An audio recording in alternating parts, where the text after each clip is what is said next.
Terima kasih udah hadir. Assalamualaikum warahmatullahi wabarakatuh. Ini tag arsitektur kita pertama di tahun ini. Kayaknya ya. Atau udah pernah. Oke, saya akan membawakan materi Docker for Developer. Ya, saya nyoba aja sih materi yang rasa-rasanya bisa membantu banyak. Screen saya kelihatan ya. Kemudian tentang saya ya sudah kenal lah ya. Nama saya Sufardani, saya dari Cloud Platform Engineer. Nickname saya di internet itu Tuan Pembual. Kemudian saya bekerja di GovTech Edu, sebuah misi yang masih bertahan lagi ya. Kita selesaikan di periode ini. Kalau syukur-syukur bisa nambah ya kita lanjutkan. Targetnya kita bantuin pendidikan dengan IT-nya gitu. Oke, mari kita cerita tentang Docker. Nah, saya nggak akan teori lebih dalam tentang Docker. Docker yang akan kita gunakan apa sebenarnya? Ya Docker hanya sebagian tool untuk bantuin kalau kita mainan dengan kontainer. Logonya yang tadi ya. Kemudian selain Docker sebenarnya ada tool serupa yang ngurusin kontainer. Yang biasanya digunakan, saya pernah makainya Podman. Kontainer di sekarang sebagai engine utama di Kubernetes dan ada juga CRI-O. Terus Docker ini membantu development yang lebih baik dari sisi kita karena menyediakan environment yang bersih ya. Kemudian dari sisi developer ini bagi saya meningkatkan kesehatan mental. Gitu. Terus mari cerita tentang developer. Saya kemarin request meme cuma nggak dikirim, jadi saya pakai yang ada aja. Saya masih sering mengalami fase yang sama. Ini kok nggak jalan ya? Tapi saya nggak tahu kenapa. Dia langsung jalan, tapi juga saya nggak tahu kenapa. Terus siapakah developer di sini? Kita bisa bicara bahwa developer adalah seorang engineer di GovTech itu yang menggunakan Git. Banyak orangnya mulai dari mobile apps, terus dari front end, back end, QA, data eng, cloud ops, dan security. Ya, yang biasa nulis kode lah, seperti itu. Kemudian, kenapa sih sebenarnya developer itu butuh Docker? Nah, dulu saya masih sering mendapatkan komplain ketika aplikasi yang diserahkan ke saya, Mas, ini tolong deploykan ke server ya. Waktu itu saya masih menggunakan VM ya.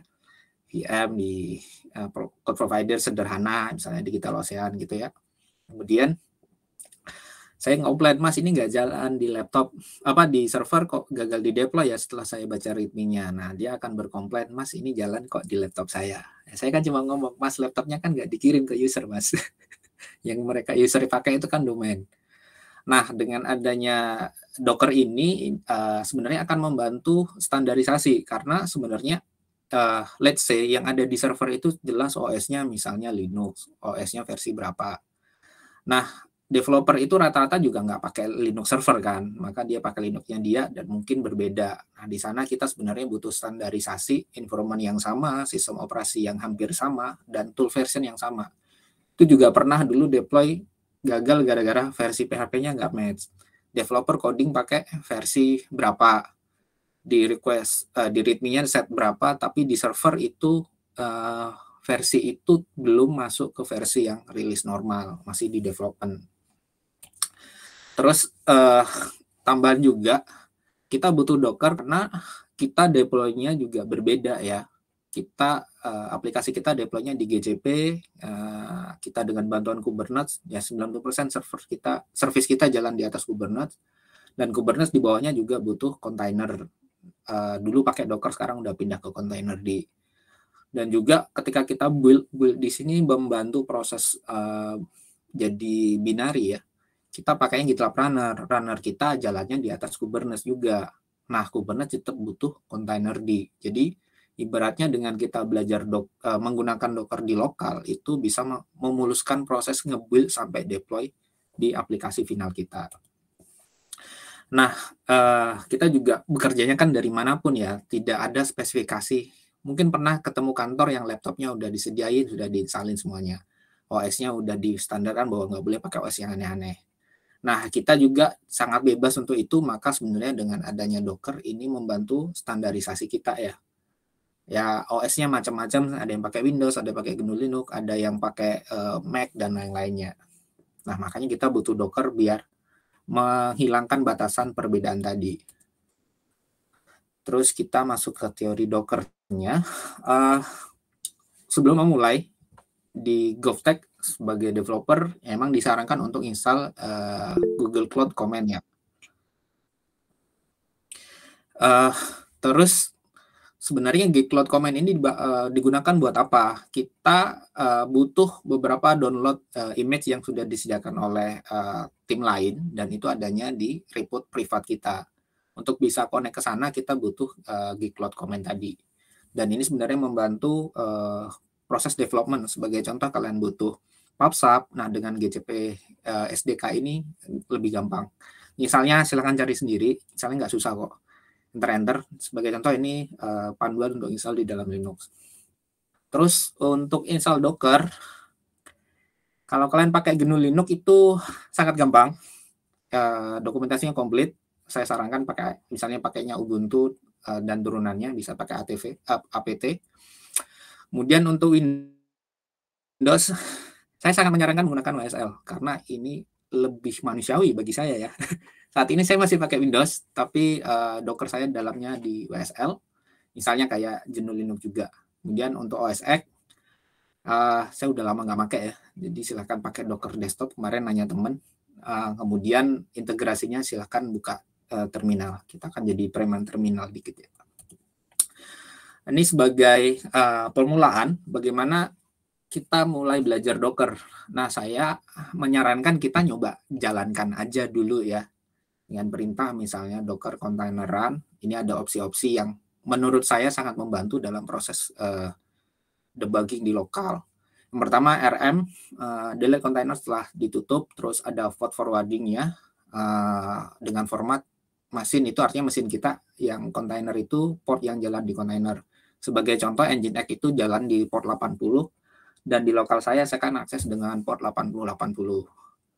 Terus di belakangnya ada Nginx 2 stable, itu sebenarnya public Docker image untuk Nginx dengan taggingnya stable.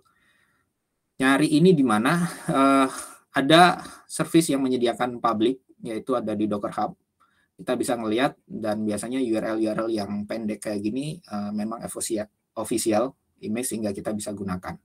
Kemudian ini nggak kelihatan ya, ada opsi min D biar jalannya di background. Nanti kita akan nyoba praktek, nonton saya praktek itu. Terus setelah Dockernya diinstal dan dites jalan, kita butuh login ke akun GCP kita. Silahkan pakai perintah gcloud login. Kemudian kita ngetes untuk konfigur bahwa ketika kita ngepull dari Asia GCR sebagai contoh, pkg.dev, itu kita menggunakan akun GCP kita dan narik dari project yang kita gunakan. Ini projectnya sebenarnya ada, tapi saya sensor dulu aja ya, karena ada kebutuhan publish. Kita ada di dokumentasinya, ada di Confluence sudah. Kemudian sebagai contoh, setelah kita login, maka kita bisa narik image yang ada di artefak registrinya anak GovTech gitu. Sebagai contoh, kita Docker util versi berapa gitu. Kemudian untuk debat container, ini sebenarnya setelah dia run, kita pengen ngeliat-ngeliat di dalamnya. Nah, caranya perintahnya sederhana seperti di atas. Atau saya praktekkan sekalian aja ya. Bentar. Ini terminal saya. Bau-bau teknik dikit apa ya. Ini sudah jalan di Linux, saya juga sudah install Docker. Kita akan nyoba ya, sudo system l start Docker. Terus ini akan jalankan container Nginx stable, tapi kalau image-nya belum ada, dia akan download, dan download-nya nggak butuh login ya. Karena apa? Karena ini image public. Ini min name, saya kasih nama karena nanti buat nyari-nyarinya gampang. Kalau nggak dikasih, nanti di random sama si Docker, kasih namanya bagus-bagus. Ada nama tokoh-tokoh apa gitu. Nggak enaknya kalau kita main Docker, ya internetnya boros aja. Contohnya ada beberapa Docker image tuh kalau nge-build saya butuh download sekitar 2-4 giga. Lumayan.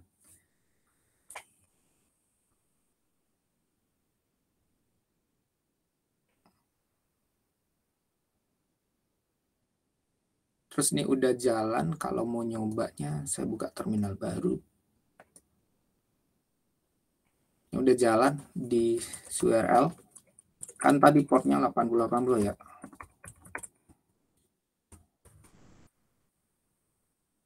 Nah, ini udah jalan. Kalau diakses seperti itu.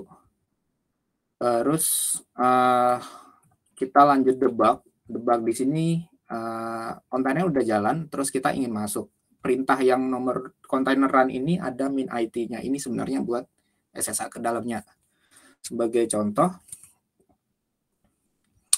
ini kan nama kontainernya kontainer govtech. Kita pengen ngetes aja dari sini, ya tinggal exec min IT. Nah, kalau ini kenapa saya tulis ada pakai SH dan bus, tergantung image-nya. Kalau Alpine, dia cuma menyediakan pakainya SH ya. Sedangkan kalau Debian atau turunannya rata-rata biasanya pakai bus. Nah, kita udah masuk. Kita coba aja ya apt update. Nah, kita lihat bahwa Nginx base-nya basicnya itu dari Debian Bullseye ya. Nah, yang berbeda kalau kita jalankan misalnya kita install paket tree ya di dalam kontainer, apa yang kita install di dalam kontainer ketika kontainernya dihapus, dia tidak menyimpan apapun gitu. Makanya sebut volatil untuk bisa nyimpan data. Makanya ada mekanisme datanya kita save ke tempat lain. Misalnya kalau upload kita pindahin ke GCS dan lain-lainnya. Kalau kita pengen nambahin paket di dalam kontainer yang ingin kita jalankan, kita nambahkan sesuatu di Docker file-nya. Apa itu Docker file nanti kita bahas pelan-pelan ya. Terus setelah kita udah bisa SSH nih, kita pengen nge-build Docker image.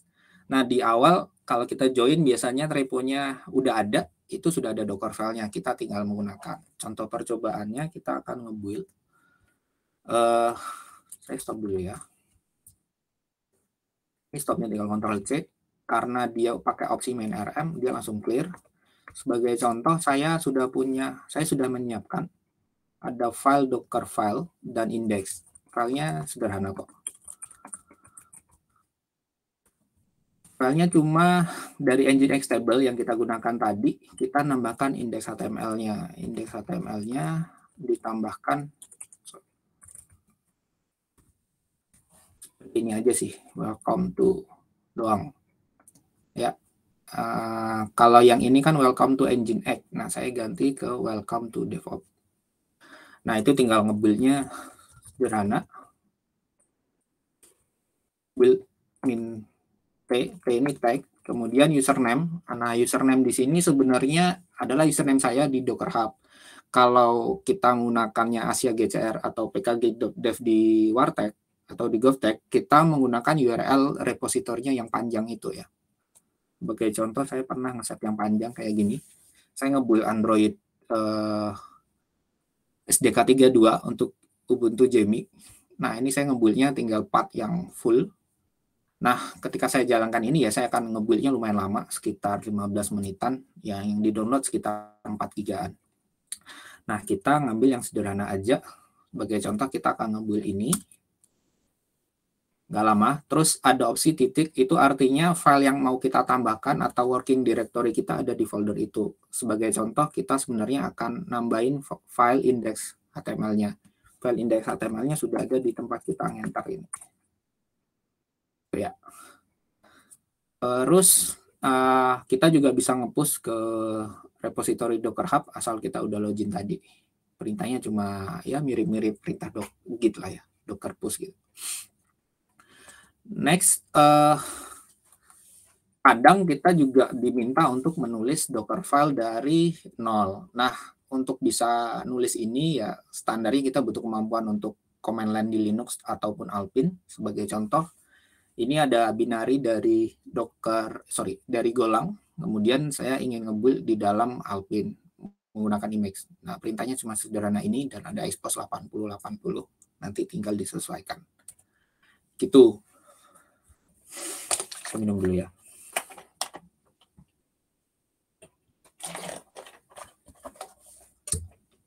Studi case-nya, rata-rata kita memang menggunakan repo-nya Golang. Nah, kita bisa jalankan langsung untuk build binary. Build-nya bisa lokal ya. Kalau kalian install Golangnya di lokal juga bisa bantuan dari Docker image. Ini ada beberapa repository yang sudah menggunakan biar nge-build-nya pakai bantuan Docker di lokal. Kalau di pipeline kita yang nge-build itu GitHub Runner ya. Terus selanjutnya setelah binary-nya udah ada, kita masukkan ke dalam Docker image. Di lokal nggak apa-apa build-nya pakai Docker, cuma memang kalau di pipeline kita pakai Kaniko. Sedikit berbeda perintah untuk nge-build-nya di Kaniko ya. Kita bisa ngelihat perintah itu di GitLab CI YAML. Terus build binary untuk semua bahasa pemrograman, ini setiap orang harus memahami apa yang dia lakukan ya. Jadi memang nge-build binary untuk bahasa apapun, usahakan tahu cara manualnya. Nggak hanya dibantu oleh framework yang sudah ada. Dan memang berbeda setiap bahasa pemrograman ya. Behavior-nya gimana? Contohnya kalau bikin aplikasi yang base-nya Ruby on Rails, base-nya itu Django, Node.js di front end dan Node.js di back end itu juga berbeda. Sebagai contoh, ini perintah buat nge-build Golang. Opsi sederhananya seperti ini, tapi juga ada opsi yang lebih kompleks. Sedangkan yang di bawah ini kalau kita nge-build binary-nya Android APK ya. Perintahnya udah mulai banyak. Nah, dipahami aja opsi-opsi apa aja yang bisa mempercepat. Sebagai contoh, kalau kita nge-build buat Java ya, yang outputnya adalah jar, itu juga lebih kompleks juga. Terus tipsnya, ada beberapa step yang bisa kita gunakan. Di Golang itu saya pernah dikasih tahu bisa menggunakan multi-step build. Jadi dalam satu Docker file ada step yang bikin binary, kemudian ada step yang memasukkan binary ke dalam Docker image. Dan kemudian beberapa step itu juga butuh download gede. Kenapa? Karena kita butuh dependensi. Sebagai contoh itu npm install ya. Itu lumayan gede. Dan biasanya kalau kita build-nya di code, kita udah pakai case dan diupload ke GCS. Pip ini kalau di Django ya. Terus tipsnya, jika kita menggunakan Golang, maka image yang jalankan binary-nya diusahakan pakai Alpine ya. Karena memang lebih efisien dan Alpine mempunyai Docker image yang ukurannya sangat kecil. Sekitar 15 mega. Sedangkan Python diusahakan pakai Debian Slim karena sudah ada yang benchmark kalau dia menggunakan Alpine. Alpine itu di dalamnya nggak ada Python. Jadi butuh effort lebih lagi, dan daripada itu menggunakan Debian Slim itu lebih cepat di Debian Slim. Terus untuk menulis Docker file, saya sebenarnya nggak jago-jago juga. Saya banyak ngopi paste punyanya orang, tapi kita sudah tahu kita sebenarnya pengen nambahin apa. Nah, ini sebagai contoh adalah snapshot dari Docker file-nya Android Builder ya, yang saya ubah. Beberapa perintah di sini kita butuh pemahaman terhadap Linux command, Alpine, terus ada Ubuntu style, misalnya APK dan lain-lainnya. Terus command text-nya di Docker file ini yang huruf besar ini ya. Ada from, label, dan bisa digunakan. Sebagai contoh, misalnya kita ingin menginstal sesuatu, ini ada pakai perintahnya run, terus di sini ada apt karena base-nya Ubuntu ya.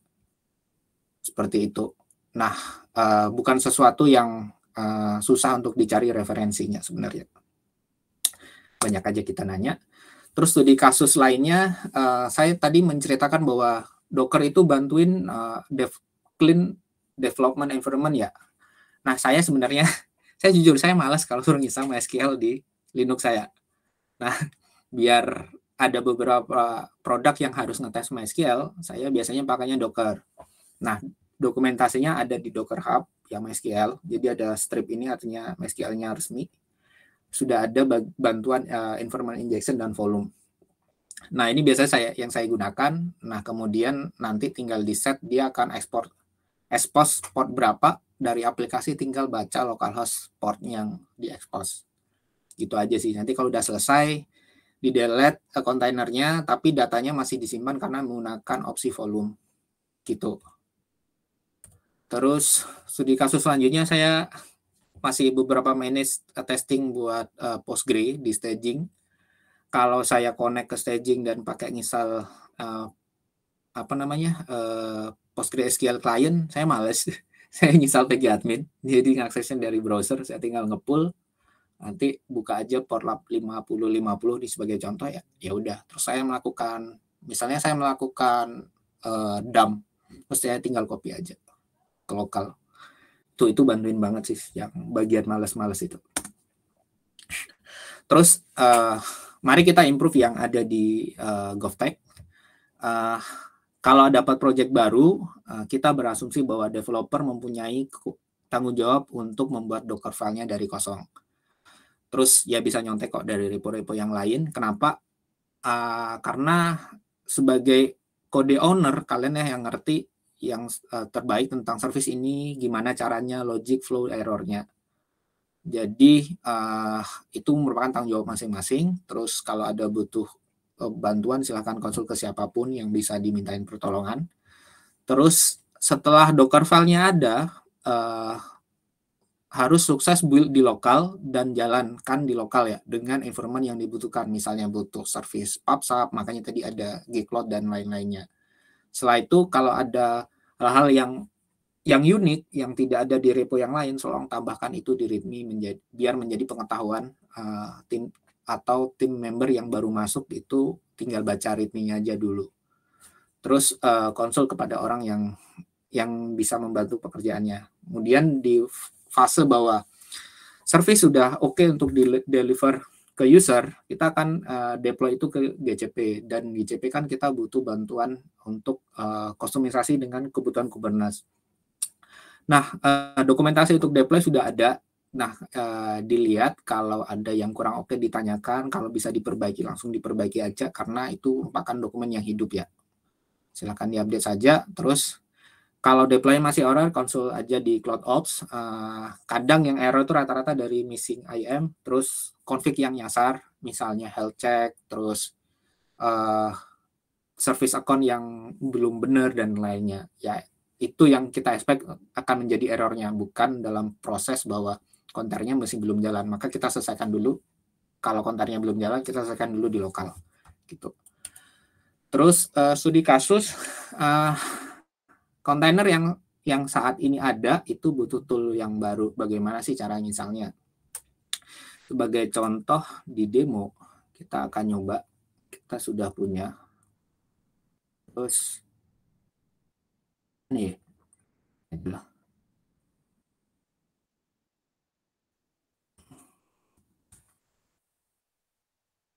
ini jalan sebagai background, terus kita akan nyoba SSH ke dalam kontainernya.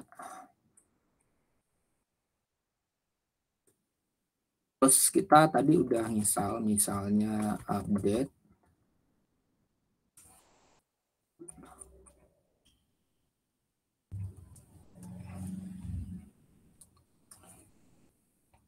Terus ya kita install zip.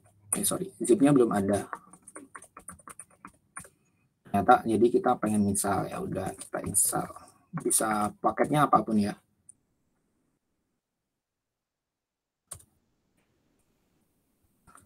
Setelah ini kan kita tahu bahwa zip-nya ada versionnya ya. Terus ya kita coba bikin Docker file-nya.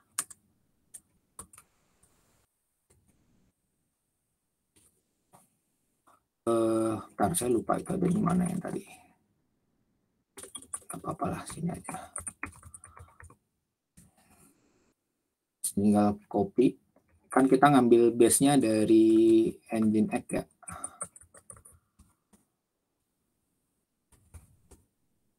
Terus kita tadi nambahkannya pakai perintah apt. Nah, ngesetnya cuma begini. Apt update.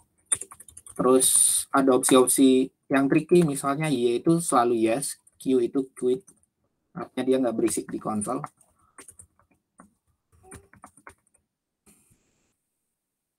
Udah, setelah itu kita save.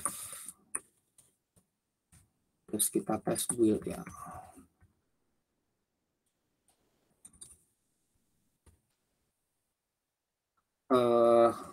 Kita ganti tagnya, ini engine exit ya. Nah, di sini sebenarnya komen apa saja yang di dalam Docker file itu dijalankan sih ketika proses build. Jadi kelihatan memang.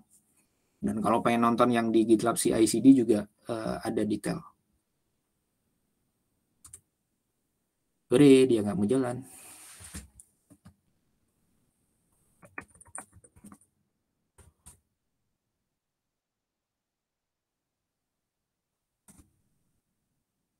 Ini sepertinya resource saya habis.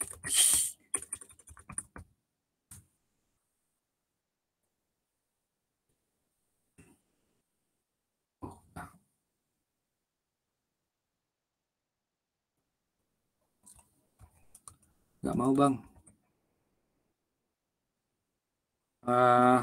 Kamu jalan ya? Udah, kita lihat yang dari sini. Gagal nih. Demonya. Ganti aja ya.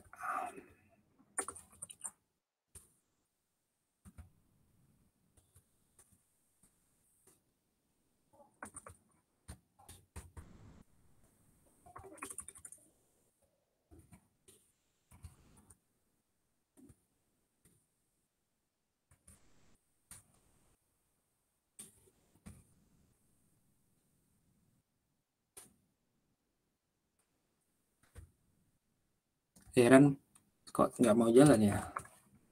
Ini kayaknya sih WSL saya sih yang mabuk ini. Nah, udah mau jalan.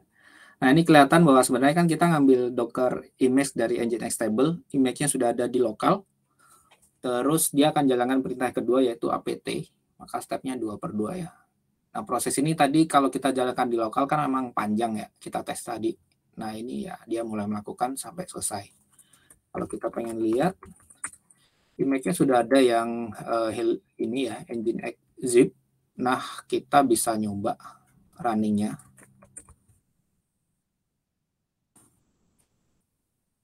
Ini kita ganti tag-nya ya, karena tag-nya udah pakai username saya.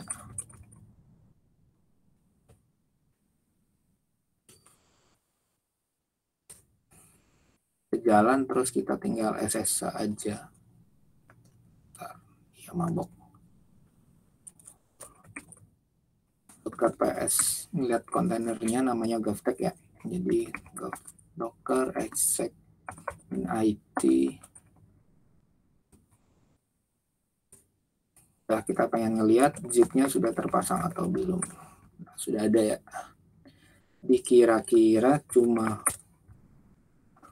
Kira-kira begitu ya caranya. Saya stop dulu. Docker stop. Oke. Untuk live codingnya begitu, kemudian next step-nya kita kemana? Ada sebenarnya tool-tool lain yang bisa membantu proses Docker. Salah satunya ada Docker Compose. Kalau kita butuh yang lebih kompleks, dokumentasinya ada di halaman yang saya tautkan. Kemudian Visual Studio Code juga bikin tool namanya Dev Container. Ini bisa bantuin. Silahkan di riset apakah itu cocok dengan behavior bekerja masing-masing. Itu aja dari saya. Tanya jawabnya dipersilakan. Paling sesinya rekamannya di stop dulu. Kalau ada pertanyaan silakan ke Engineering Infrastruktur, Engineering Altim ya. Kita bekerja bersama.